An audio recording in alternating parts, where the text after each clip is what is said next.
of interesting people tonight, so let's find someone else with an incredible story, shall we? Now, hands up if you've attempted to break an open water swimming endurance test that was held for 90 years.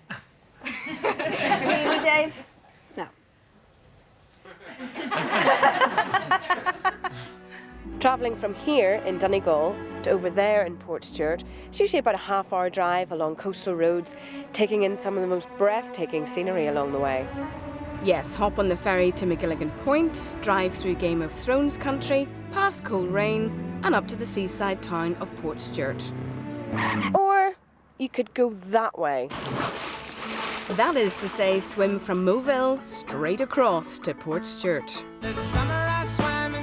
This gruelling 13-mile swim through Atlantic waters with its hazardous cross currents was last officially completed by Mercedes Gleitz in 8 hours in 1929.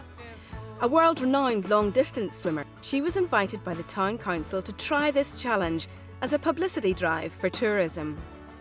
Today, 33-year-old mother of two, Heather Clatworthy, is taking on that very challenge, and I'll be following her from the relative comfort of her support boat. Let's go on a moonlight swim. I grew up half a mile from this beach. When I was about 10 or 11, I was in my grandparents' lounge after Sunday lunch, bored one day and looking through their local history books. And I read Mercedes Gleitz had done this swim. And I just remember thinking, oh my goodness, somebody did it.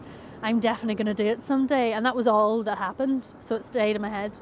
And then I just thought, you know, I'm 33 now. The opportunity's not going to come to me, and I'm getting older, so I'm just going to do it. It's finally time for Heather to take to the water.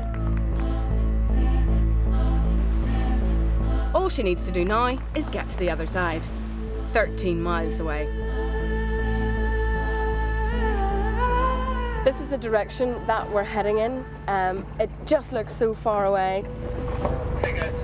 You can only understand the enormity of what she's doing when you're out here looking around. She is a tiny little speck in this vast sea of grey.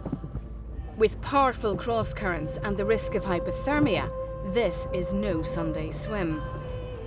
But Heather has been keeping to a demanding training schedule in the lakes and rivers near her home in Warwickshire. Whenever I first started planning this swim, I thought you would just have to swim from A to B. I soon realised it was far from that. I went and spoke to the pilot of the ferry that goes across from McGilligan to Greencastle, and he was very quick to point out the huge currents of the River Foyle. She's going to swim with dolphins, and my friend likes dolphins and she really wants to go with her. A lot of people probably think I'm crazy doing this, especially because I'm not 18 and I've got 2 young children as well. You know, they're the most important things in my life, so I would never do anything to risk leaving them without a mother. 6 miles left to go. Heather has passed the halfway mark. In many ways, the point of no return. How far are we? You're doing very well, Heather. Doing really well. Better than you thought.